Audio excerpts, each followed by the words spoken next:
Souchack, and I'm going to tell you all about the time that I ran my first marathon.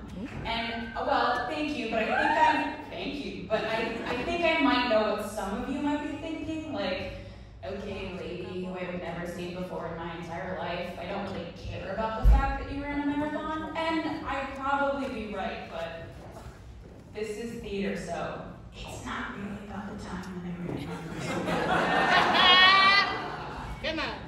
In the beginning of 2020, everything felt sort of still. Like I felt like I wasn't doing anything productive, like I was sort of going through the motions of living life, and I was searching for a way to feel good, like really good, like on top of the world good. And I had an idea of how I could do that, and as crazy as it sounded, I wanted to do it. So, I signed up for the Chicago Marathon.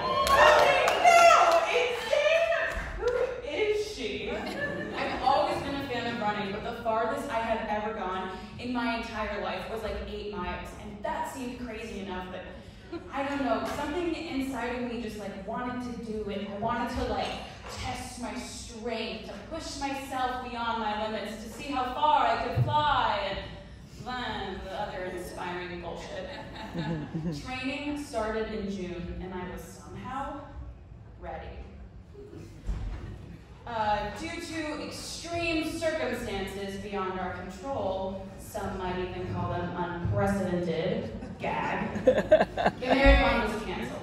But that didn't stop me. Oh, no, I don't give up that easily. I joined a local running group that planned to put on a mini marathon the day of, and I started training with them. It's nice to run with other people. And by nice I mean stupid, because now I actually have to keep up with someone.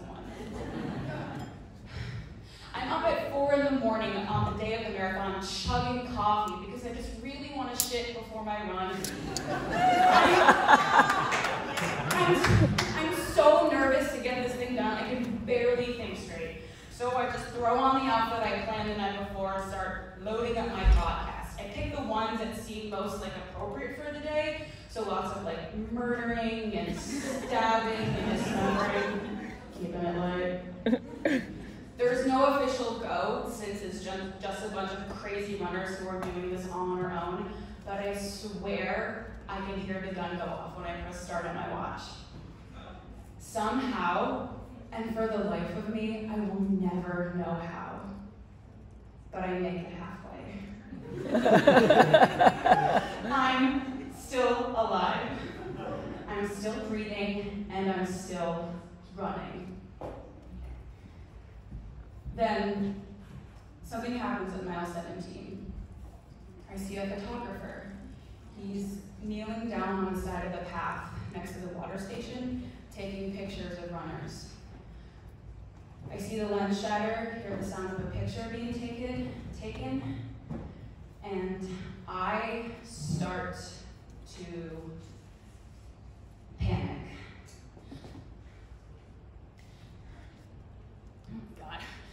Oh my god, I didn't know there'd be a photographer there. Why is there a photographer here? I didn't know there'd be pictures being taken. I can't, someone can take a picture of me right now. I'm wearing a tank top. I look so fat when we wear tank tops, so you can't take a picture of me right now. Oh my god, why are they taking pictures? Oh, this is such a disaster. This is such bullshit. I can't believe my first fucking marathon is gonna be ruined by this picture of me, and now my fat, frozen arms will be frozen in time forever, and I just, fuck!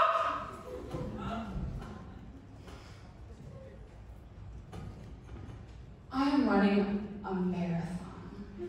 I'm running 26.2 miles, 42.195 kilometers, something I have never done in my entire life, arguably my biggest accomplishment.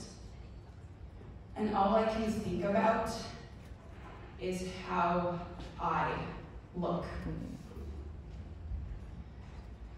The first time I can remember hating my body, I was in the 5th grade. I was digging in the playground in a stand with some of my friends, and I noticed how different all our stomachs were. Their stomachs were flat and didn't roll over like the way mine did.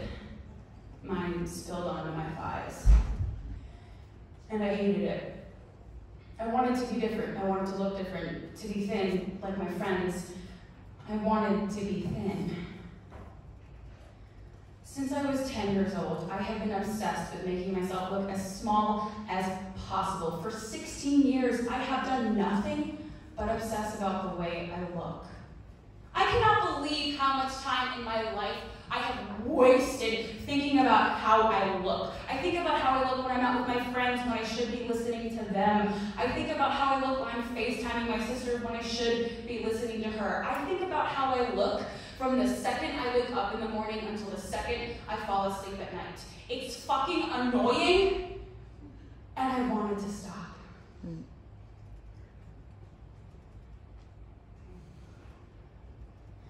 After I chug some water, I press start on my watch and I continue on running. I listen to comedians that I admire talk about serial killers, and I make a promise to myself that I will do whatever it takes to stop hating my body. Woo! Woo!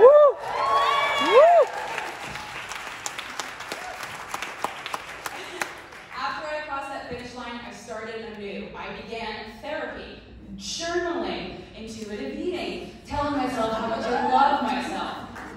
I'm even telling myself how much and how grateful I am for my body, even the parts that I really struggle to love.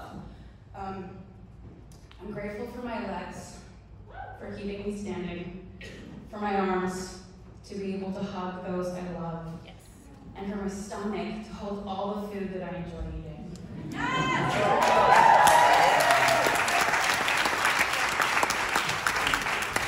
I'm grateful for my mouth, for being able to tell stories that are really hard for me to tell, and for my heart to trust that everything will be okay.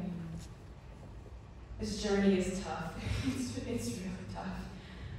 But I know now that I'm so much tougher.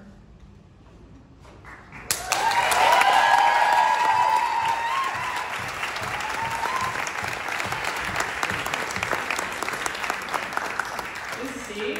I told you it really wouldn't be about the marathon. Thank you.